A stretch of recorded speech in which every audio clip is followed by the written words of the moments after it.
Om Ajnanatirmirandasya Jnananjanam Shalakaya Chakshurunmilitam Yena Tasmai Shri Gurave Namaha Gurave Gaurachandraya Radhikaya Tadalaye Krishnaya Krishna Bhaktaya Tadbhaktaya Namo Namaha Narayanam Gurum Vande Sharanyam Bhakta Bandhavam Gauramanubhishtam Purnam Radhadasyam Pradayakam Panugacharya Varyam Rupamanjari Preshtakam Patita Pavana Karuniyam Yugacharya Narayanam Vanchakalpatarubhyascha Kripa Sindhubhya Evacha Patitanam Pavanebhyo Vaishnavebhyo Namo Namaha Namo Mahavadanyaya Krishna Prema Pradayate Krishnaya Krishna Chaitanya Namne Gaura Tuise Namaha Shama Sundara Shikanda Shekara Ismirahasara Murali Manohara Radhikara Sikamam Kriparide Swapriya Charana Kinkarim Kuru Tapta Kanchana Gourangi Radhe Vrindavaneshwari Vrishabhanusute Devi Pranamami Haripriya Vrindai Tulasi Deviyai Priyai Keshava Sacha Krishna Bhakti Prade Devi Satyavatyai Namo Namaha Shri Krishna Chaitanya Prabhu Nityananda Shri Advaita Gadadhara Shri Vasadi Gaura Bhakta Vrinda Hare Krishna Krishna Krishna Hare Hare Hare Ram Ram Ram Hare Hare. So first of all, I begin offering my most humble obeisances for the dust of the lotus feet of Paramaradhatama Sri Guru Pada Padma Nitrila Pravishta Om Vishnu Pada Paramahamsa Parivrajacharya Ashtotara Sadasya Srimad Shila Bhakti Vedanta Narayana Goswami Maharaj Shila Gurudev. And to my most worshipable Shiksha and Sannyasa Guru Nitrila Pravishta Om Vishnu Pada Ashtotara Sadasya Srimad Shila Bhakti Vigyan Bharati Goswami Maharaj. And to all Shri Rupano Gauriya Guru Varga, to all Tridandi Sannyasis, Brahmacharis, Vaishnavas, Vaishnavis, and to all the assembled devotees here today, my most respectful obeisances. So by the causeless mercy of Srila Gurudeva and all Mahabhagavatas Acharyas, we are able to assemble here one more time. Text 17. When the holy name fully manifests, one becomes enchanted by the deity, who enchants even himself. In Srimad Bhagavatam 3.2.12, Sri Uddhava says to Vidura, through his Yogamaya potency, Bhagavan appeared in his transcendental form, suitable for his pastimes as a human being. This form was so beautiful that it not only enchanted the entire world, but also amazed Bhagavan himself. This blessed form is the ultimate summit of beauty, and his beautiful bodily luster even embellishes his own ornaments. So Krishna is so beautiful that he himself becomes attracted by his beauty. Therefore, he is known as the most attractive person. Now the commentary of Srila Gurudeva Bhajana Rahasya Vritti. By the influence of his Chit Shakti, Bhagavan Shri Krishna manifests a completely captivating form appropriate for his human-like pastimes. The unparalleled beauty of this form astonishes even Shri Krishna himself. Shri Krishna has unlimited pastimes as well as unlimited manifestations. These include his Swayam Prakash, personal manifestations like Vasudeva and Shankarsana, his Vilasa Murti, pastime form, Sri Narayana, and his Swam Sharupa, personal expansions, which are the Purusha avatars, lords of creative energy, Karandakashai Vishnu, Garbhodakashai Vishnu, and Kshirodakashai Vishnu. Gunavataras, incarnations of the three qualities of nature, Brahma, Shiva, and Vishnu, and Avesha avatars, empowered living entities. Of all these expansions, he himself, Shri Krishna of Gokula, who is an ever youthful and expert dancer, who is dressed as a cowherd boy, and who holds a flute, is the best and the most attractive. A single particle of this sweetness fully submerges Gokula, Mathura, Dwaraka, and even Devi Dham. By his Yogamaya, Krishna manifests himself in such an unparalleled form in this material world, along with his most confidential jewel, the eternal pastimes of Goloka Vrindavan. This astonishing nature amazes even Krishna himself, rendering him helpless in his attempts to taste its sweetness. Shri Krishna, complete in the six opulences of wealth, beauty, fame, strength, knowledge, and renunciation, is situated in his ultimate perfection. These six opulences are adorned with sweetness and assume an unprecedented divine beauty. Ornaments usually beautify the body, but Shri Krishna's body enhances the beauty of his ornaments. His charming threefold bending form, Tribhanga Lalita, enhances the amazing beauty of his limbs and attracts the hearts of all. The arrow of his crooked sidelong glance, joined to the bow of his eyebrows, steers the minds of Sri Radha and the other Brajadevis. The Lakshmis, proclaimed in the Vedas to be virtuous and chaste, are also attracted by his beauty and desire to serve the effulgence emanating from his toenails. Even though Sri Radha and her Sakhis in Braj worship with their lives millions of times over the moonbeams emanating from Shri Krishna's toenails, it is his moon-like face that they eternally keep in the inner recesses of their hearts. So Lakshmi is attracted to the feet, but the gopis are attracted to the face. That's what is being taught. On the strength of his own Chit Shakti, Bhagavan Krishna Chandra manifests an extraordinary form for his pastimes in the material world. This form generates astonishment even in Narayana, his Vilasa Vigraha. Even Krishna himself becomes mad to taste his own sweetness. Sri Chaitanya Charitamrita Lila 4, 158 confirms this. Krishnera Madhure Krishne Upajaya Loba. Okay, so this text 17 is describing how Krishna's beauty is so attractive even for himself. Text 18. Shri Krishna's beauty attracts the hearts of all. Srimad Bhagavatam 9:24-65 describes the Brajavasis' anger towards Lord Brahma for making eyes that blink and thus obstruct their vision of Krishna while they drink the beauty of his form. Actually, especially the gopis, they criticize Brahma for that. So the verse is, the Makara-shaped earrings that swing on Shri Krishna's ears, playing the lake of his cheeks, and this splendor increases even further the beauty of his cheeks. When he smiles with enjoyment, the bliss that is always visible on his face is augmented. With the cups of their eyes, all the residents of Braj, man and woman alike, drink the nectarian beauty of his lotus face. They are never satiated, however, so they become angry with Brahma for creating eyes that blink and thus obstruct their relish of this sweetness. So when we blink, it is like a fraction of a second, but still, for the Brajavasis, this is like millions of years that they are unable to see Krishna.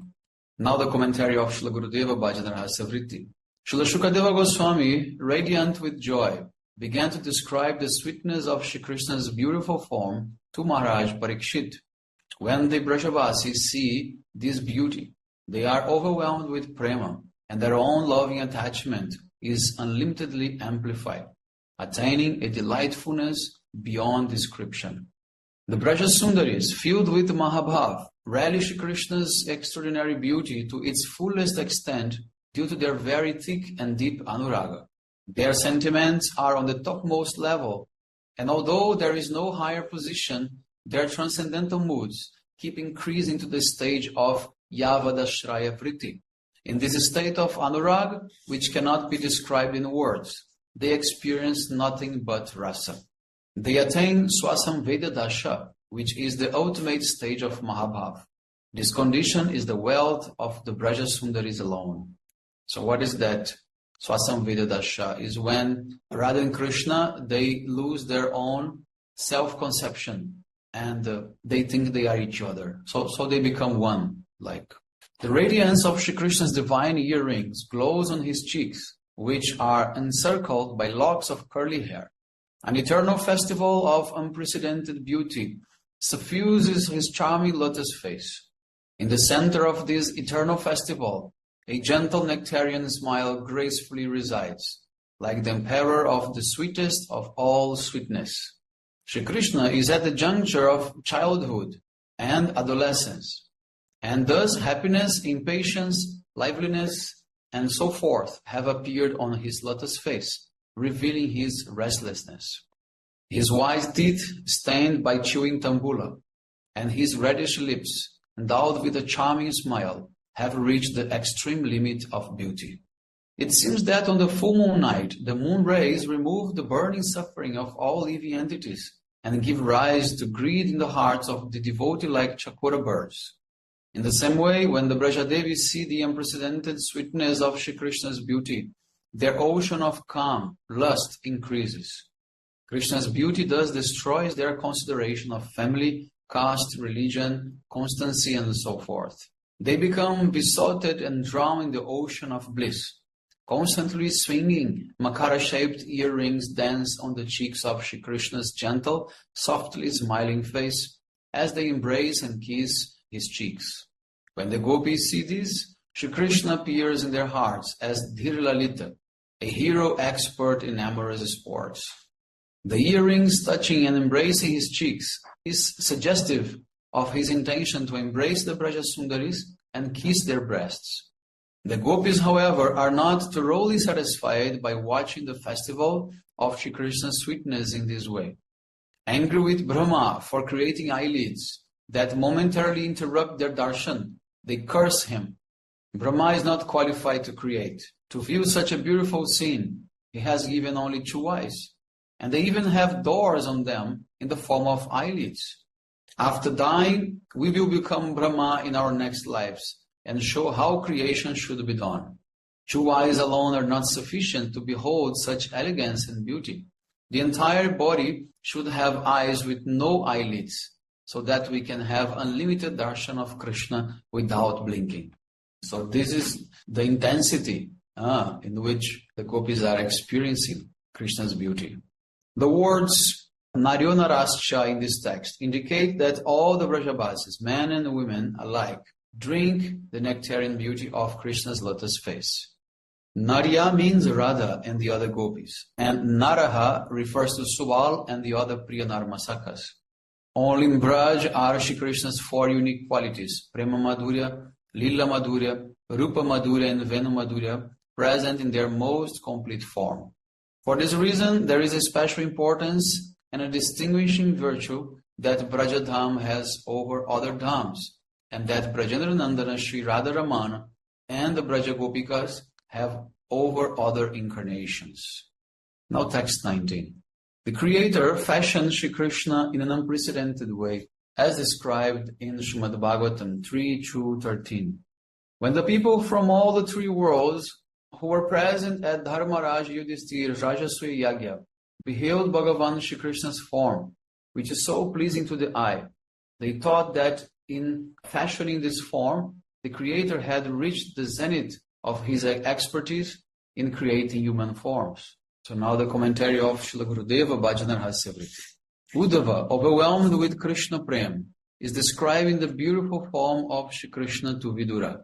Those who personally saw Shri Krishna at Yudhishthira Maharaj's Rajasui Yagya praised Vidatas, means Brahma's skill in creating, by saying, even the Creator, Brahma, becomes wonderstruck upon seeing the splendor of this graceful body, which eclipses the luster of a blue lotus or a sapphire.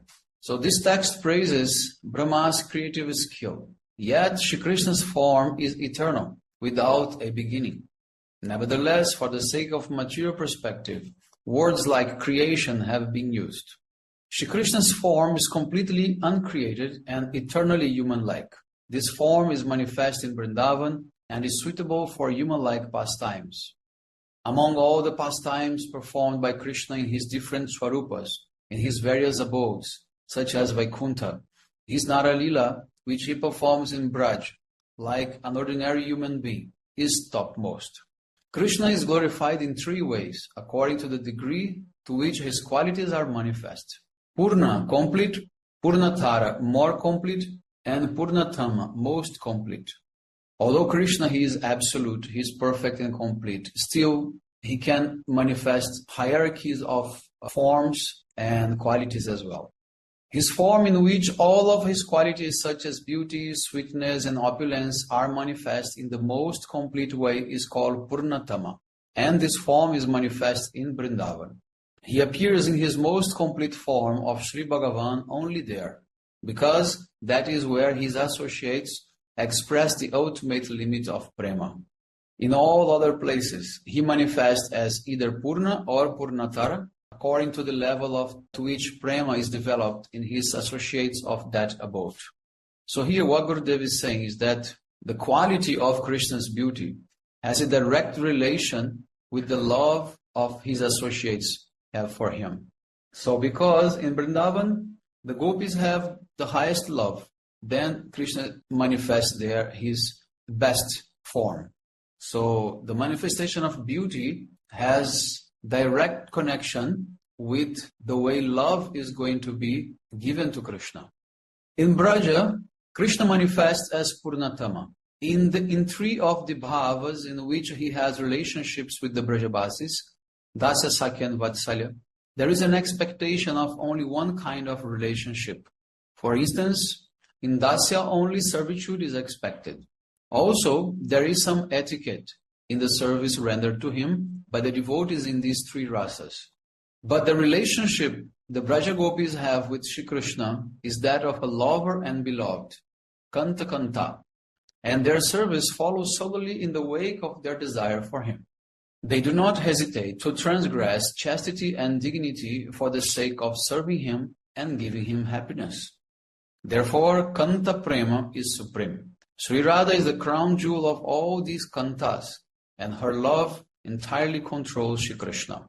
By the influence of Sri Radha's prema, the Purnatama beauty and sweetness of Shri Krishna Chandra increase without cessation. So what does it mean? Although Krishna has his form already in its most beautiful and perfect way, but it is increasing every time. It's ever increasing. So this is a type of miracle to make the impossible possible.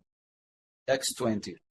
The result of having darshan of the deity with all-consuming love, anurag, is described in Srimad Bhagavatam 3:2-14. When the young women of Braj were honored by Krishna's affectionate laughter, joking words and playful glances, their eyes would become fixed on him. Their minds would become so absorbed in him that they would become unaware of their bodies and homes, and they would remain standing as if lifeless, like dolls. So now the commentary of Srila Gurudeva Bhajana Rahasya Vritti. Shri Krishna, who is controlled by prema, laughs playfully as he casts sidelong glances at the gopis. This causes a surge of prema in the gopis' hearts, which awakens their desire to enhance Shri Krishna's pleasure. Coming under the sway of their different ways of laughing, joking and sulking, he becomes eager to meet them. In response to their love for him, Krishna runs with an eager heart to pacify their man. Controlled by the deeply affectionate prema of the gopis, he announces his gratitude by accepting eternal indebtedness to them. Unlimited waves swell up in the ocean of bhav of the Brajaramanis, who are endowed with mahabhav, and while attending to their household duties, such as cleaning, smearing cow dung over the floor, and churning yogurt, they are always absorbed in remembering Shri Krishna's different pastimes. The Brajaramani's hearts and senses become his dedicated followers, and their minds become imprisoned within his heart.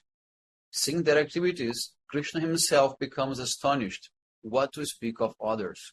So here Gurudev is saying that the love of the gopis is like an ocean, and in this ocean there are huge waves. These waves are the bhavas of the Braja Gopis. So, and Krishna, he becomes very much astonished to see how much love they have.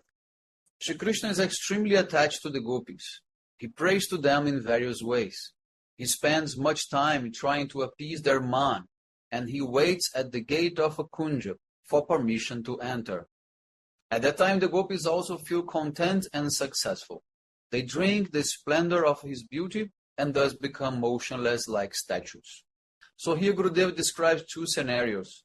One is when the gopis are performing their household duties and becoming absorbed in Krishna.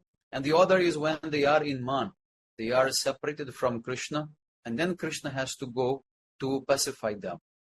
And when they see Krishna again, they become also motionless, like statues. So in these two situations, they become motionless. Text 21. The mood of absolute opulence, assuming the form of sweetness, is described in Srimad Bhagavatam 3:2-21. Shri Krishna is himself the Supreme Lord of the three potencies, Sandhini, Samvit, and Ladini. No one is equal to him, so who can be greater than him? All of his desires are fulfilled by his own transcendental good goddess of fortune.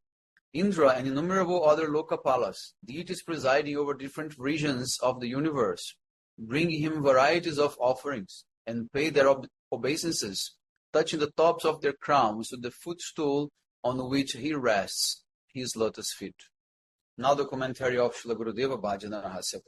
The general meaning of the word Triyadishwara is that Shri Krishna has innumerable forms and incarnations.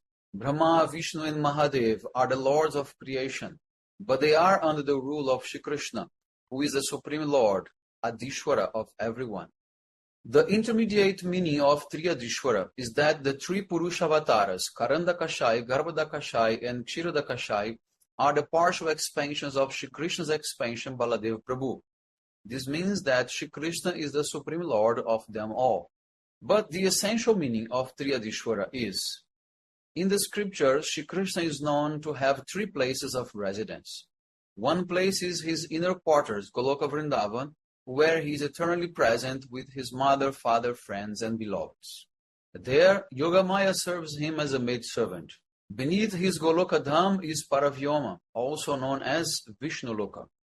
Shri Krishna's Vilasa Murti, Shri Narayana, and unlimited other forms reside there.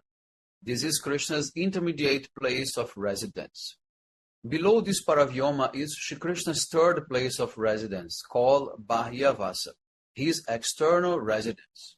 It is situated in the material realm, across the Viraja river, where countless universes are present like separate chambers.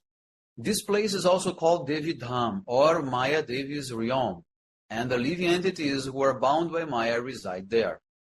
The material energy, Jagat Lakshmi, the shadow of the transcendental goddess of fortune, Rajya Lakshmi, protects the wealth of this world. So in this way, Triyadishwara means that Krishna is the Supreme Lord of these three places, Goloka, Paravyoma, and the material universes. Both Goloka and Paravyoma are transcendental and are the divine opulence of the Chit Shakti. They are therefore called Tripada Aishwarya, the opulence comprising three quarters of the Lord's energy. The Vibhuti of Maya, the material universe, is called Ekapada Aishwarya.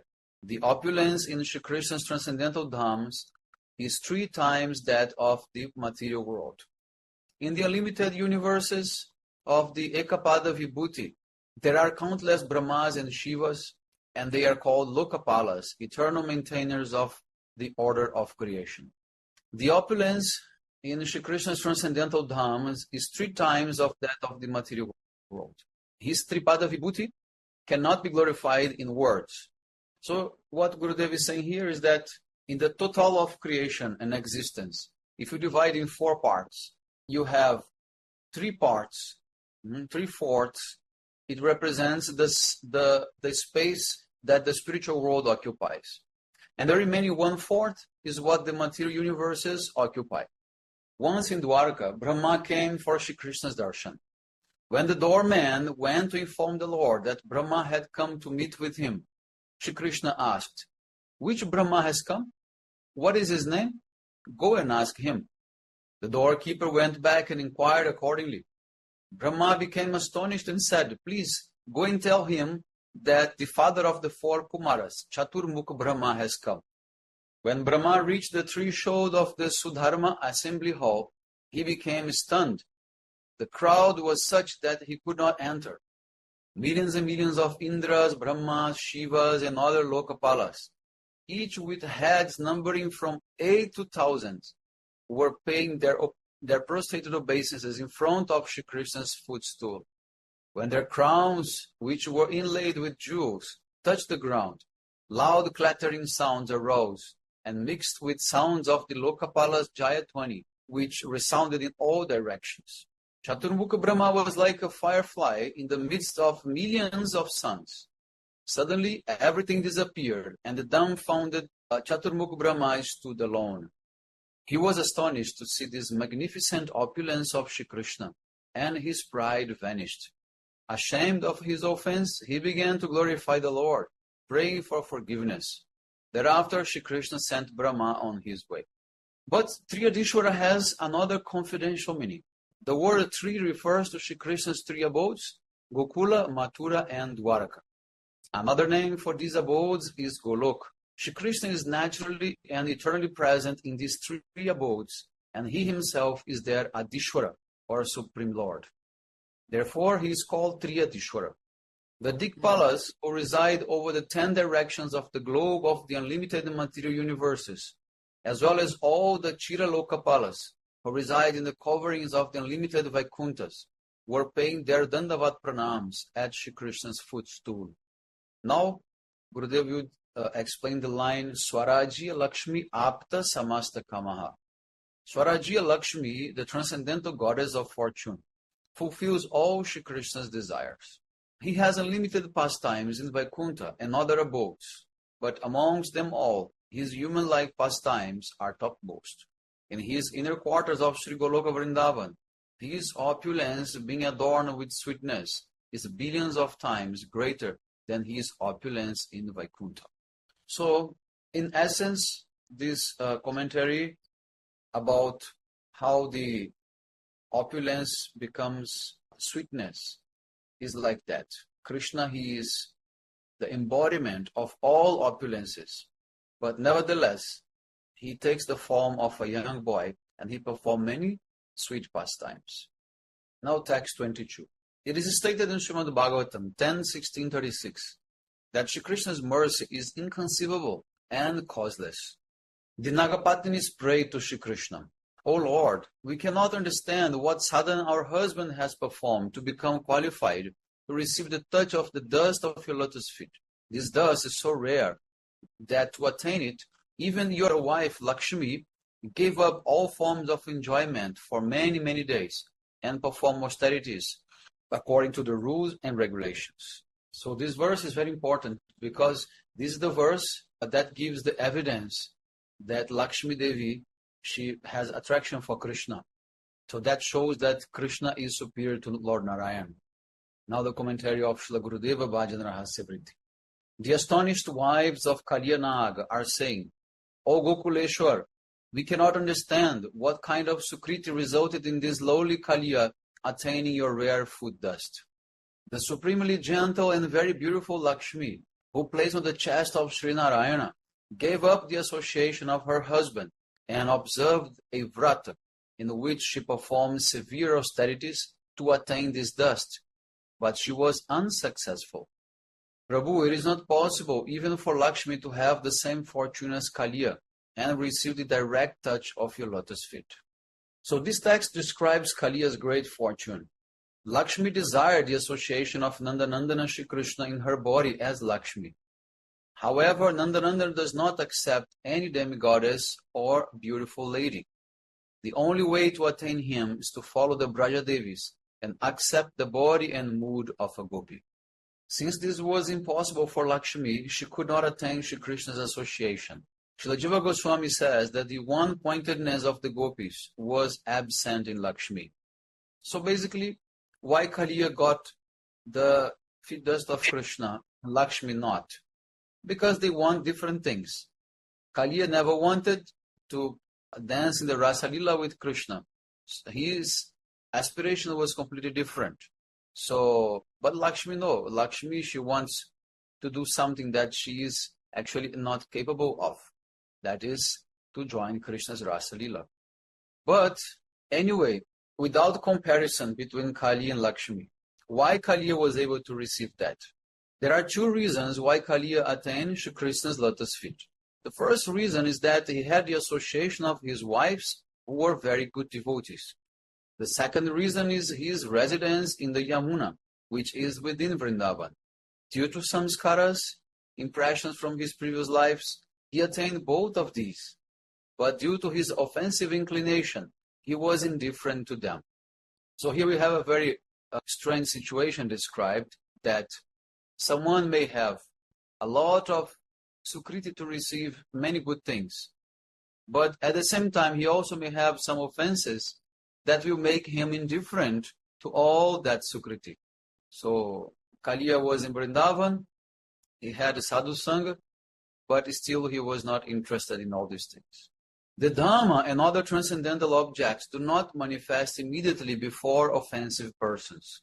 When Shri Krishna split Kaliya's hoods with a blow from his dancing feet, Kaliya began to vomit blood. He then believed the words of his wives that Shri Krishna is the Supreme Lord and surrendered to him.